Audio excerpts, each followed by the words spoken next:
Nous saluons les amis YouTube nous et nous saluons chaque monde qui est déjà abonné avec la chaîne là et chaque monde qui va l'abonner aussi avec la chaîne émission Espace de droit nous présenter. Donc nous comptons encore pour que nous capables de retrouver encore dans l'espace ça, espace émission Espace de droit nous présenter. Donc nous comptons pour que dans la rubrique ça côté nous va apprendre ensemble la fonction du droit administratif. Donc dans la vidéo ça nous allons étudier ensemble fonction du droit administratif. Donc déjà nous saluons même qui va tendre intervention ça et qui va quitter un commentaire en bas intervention ça et aussi qui va apprendre quelque chose ensemble avec nous sur la fonction du droit administratif. Donc nous avons très court dans l'intervention. Avant même que nous parlions sur fonction du droit administratif, il est important pour que nous soyons capables d'essayer de définir c'est quoi le droit administratif. Donc tout d'abord, nous allons essayer de définir le droit administratif. En ce qui concerne la question de définition du droit administratif, ça revient à une double définition. Une définition sur le plan organique et une définition au plan matériel ou fonctionnel. Comment nous sommes capables d'essayer de définir le droit sur le plan organique? Donc, lorsque nous parlons sur question définition le droit administratif sur le plan organique, là, il y a un aspect qui est très important pour nous, pour que nous soyons capables d'essayer de considérer, c'est tout d'abord les organes du droit administratif. Donc, pour que nous soyons capables d'essayer quand même gagner une idée de définition sur le droit administratif, on essayer de toucher la définition organique même du droit administratif. La définition organique désigne un corps de règles définissant le droit et obligations de l'administration. Et ceci, cette définition régissant notamment les rapports avec les administrés. C'est la raison pour laquelle nous voyons que lorsque nous dit la définition organique, ça revient avec l'ensemble des organes du droit administratif. Et dans l'aspect organique, là, il touche tout d'abord le point de vue qui désignait l'ensemble des obligations du droit sur le plan administratif. Lorsque nous parlons sur question ensemble des obligations, pas oublier tout droit revient des obligations, c'est-à-dire l'ensemble des responsabilités qui constituent même l'administration.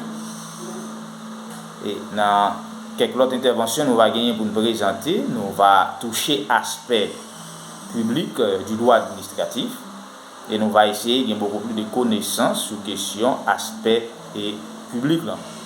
Maintenant, aspect organique, là, nous voulons montrer tout d'abord, c'est l'ensemble des obligations que l'administration même qui revient notamment des rapports avec les administrés. Lorsque nous parlons sur question des administrés, par exemple, l'administration même, il y a un ensemble des organes, par exemple les institutions. Donc, institutions sont considérées comme des administrés. Les institutions sont considérées comme des éléments que l'administration lui-même les a gouvernés, les a dirigés, donc ils sont considérés comme des administrés. Alors, aspect organique du droit administratif, qui est important pour nous, après-midi, nous voyons que c'est un ensemble de droits et obligations que l'administration dirige, notamment, surtout avec les rapports des administrés. Et il y a aussi l'aspect matériel ou fonctionnel du droit administratif. Aspect ça est très important pour nous, pour que nous soyons capables d'essayer de déterminer la fonction même du droit administratif. On essayer de comprendre au plan matériel et fonctionnel de ce droit. Donc, aspect matériel et fonctionnel du droit administratif est considéré comme l'ensemble des activités juridiques et matériels placés sous la responsabilité des autorités publiques et qui ont pour but la satisfaction de l'intérêt général. Alors, aspect qui est très important pour nous au plan matériel et fonctionnel du droit administratif. Tout d'abord, nous voyons que c'est l'ensemble des activités juridiques et matérielles placées sous la responsabilité des autorités publiques et qui ont pour but la satisfaction de l'intérêt général. Au plan organique et matériel et fonctionnel, le droit administratif cherche à satisfaire l'ensemble d'intérêt général. Autant que le droit administratif, pour qu'on gagne opportunité ou bien possibilité pour qu'il soit capable d'essayer satisfaire l'intérêt général, soit de la nation, soit de la société, soit du pays. Donc, il y a l'absence totale sur le plan matériel et fonctionnel. Donc, lorsque nous parlons sur le plan matériel et fonctionnel, l'administration en tant que telle est là pour les fonctionner, pour le faire d'administrer, le faire de diriger, de contrôler. Donc, non seulement soit aspect matériel ou les éléments qui constituaient l'administration, mais aussi sur le plan fonctionnel. Comment les institutions, donc a fonctionné, qui ensemble d'activités juridiques et matérielles qui liées sous la responsabilité des autorités publiques. Donc, à ne pas oublier, l'administration aussi, il revient non seulement des affaires privées, mais aussi publiques. Et lorsqu'on essaie de considérer l'aspect même public du droit administratif, vous voyez que les administrations, les institutions, ils ont une responsabilité qui est vraiment grande pour essayer de contrôler et satisfaire donc l'intérêt général. Lorsqu'on a essayé de comprendre le droit administratif en gros, il est capable d'essayer de revenir avec deux aspects, non seulement ou bien deux plans, le plan organique et le plan matériel ou fonctionnel. Nous allons essayer de comprendre qu'il y a ensemble des responsabilités totales et générales du droit administratif, soit sur le plan organique ou matériel, surtout sur le plan matériel qui touchait tout d'abord l'aspect général ou encore de satisfaction de l'intérêt général. Donc, ça essaie de faire comprendre, à poser même la problématique de la responsabilité des autorités publiques par rapport à la responsabilité au droit administratif. Donc, et nous pas essayer de poser problématique dans la question, mais nous sommes capables d'essayer de comprendre la responsabilité sur le plan fonctionnel du droit administratif. Donc, dans l'intervention, nous allons essayer de toucher tout d'abord l'objet même du droit administratif. Pas oublier que toute science, ou encore toute discipline scientifique, a un objet d'étude, a un but. Donc, c'est pour raison ça, nous allons essayer de toucher l'aspect ça à travers droit administratif. Donc, nous sommes capables d'essayer de comprendre l'objet du droit administratif, c'est-à-dire que qui objet ou bien qui but droit administratif là, il y a dans une société ou bien dans un pays, tout ça. Donc, nous voyons que le droit administratif est considéré comme une discipline. Puisqu'il est considéré comme une discipline, donc de ce fait, c'est sûr qu'il y a un objet. Eh bien, l'objet du droit administratif, c'est bien l'étude de l'administration. Le droit administratif est là pour l'administrer, puisque l'objet, c'est l'administrer. Donc, nous allons essayer de comprendre qu'il y a un ensemble d'importance et de responsabilité qui y a à travers le droit administratif, puisque le droit administratif a pour objet l'administrer. Et l'administrer peut-être soit sur le plan capable de dire public et privé, Mais objet même, discipline scientifique, ça, c'est le fait d'administrer. Maintenant, analyse, nous sommes capables d'essayer de faire ou bien comprendre autour de l'objet du droit administratif, qui revient surtout avec la responsabilité des autorités publiques. Comment nous essayer de contourner cette responsabilité par rapport aux autorités publiques? Est-ce qu'en réalité, les autorités publiques, donc, ils utilisent l'administration de bonne fin afin qu'ils soient capables de satisfaire l'intérêt général de la nation ou encore l'intérêt général de la population? Ça est capable de permettre moi-même avec vous réfléchir par rapport avec l'objet de ce droit et la responsabilité des autorités publiques ou encore des autorités établies dans la société. Avant de terminer avec l'intervention, il y a 4 éléments clés ou encore importants que nous voulons souligner. C'est les 4 caractères du droit administratif. Le droit administratif, il y a 4 caractères qui sont liés par rapport avec ça. Et suivant 4 caractères, nous allons seulement présenter dans l'intervention. Et après, dans l'autre vidéo, nous sommes capables toujours présenter et même détailler. Mais nous allons essayer de présenter les 4 caractères du droit administratif. Le droit administratif, il y a 4 caractères principaux. Premièrement, le droit administratif, c'est un droit autonome. C'est-à-dire que, puisque c'est un droit autonome, il trouve une capacité pour que lui-même personnellement, il applique les règles qui sont propres à lui-même.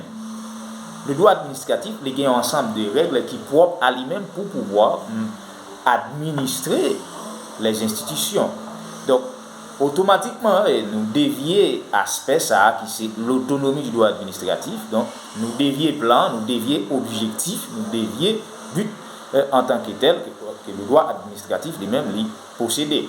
Donc, dans la société, nous devons connaître tout d'abord le droit administratif, c'est un droit autonome qui est lié avec ses propres règles, ses propres principes, qui établit même dans l'institution, parce que les gagnants règles qui liées avec les règles qui propres à lui-même.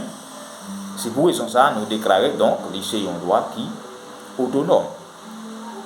Deuxième caractère qui est lié par rapport avec le droit administratif, c'est un droit qui est essentiellement jurisprudentiel par ses sources. Donc c'est un droit qui est essentiellement jurisprudentiel par ses sources, qui ça veut dire pour nous. Donc, suivant les sources du droit administratif, le juge a toujours gagné possibilité pour que le capable établir des décisions par rapport avec la situation présentée. Donc, les juges ont toujours une possibilité pour le capable d'analyser des faits par rapport avec genre situation à lui présenter ou bien par rapport avec la sensibilité des cas. Donc, il y a une possibilité pour que donc, il y ait des décisions et le juge là est capable de prendre, soit par rapport avec la finalité des articles établis sur cas quelconque, ou par rapport avec la sensibilité de ce cas qui est présenté par devant le juge. Donc, il y a une possibilité pour lui établir des décisions jurisprudentielles. Donc, troisième élément qui revient en termes de caractère sur le droit administratif, c'est un droit de prérogative et de puissance publique. Le droit administratif est toujours lié ensemble des prérogatives, ensemble des possibilités. Lorsque nous parlons d'ensemble des prérogatives, donc, c'est un ensemble d'avantages, des possibilités qui sont liées par rapport à des décisions sur le plan administratif.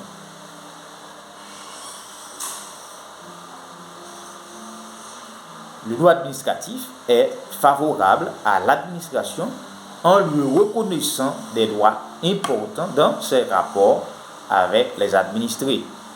Donc, il y a des situations surtout qui conférées par rapport avec des inégalités ou encore des problèmes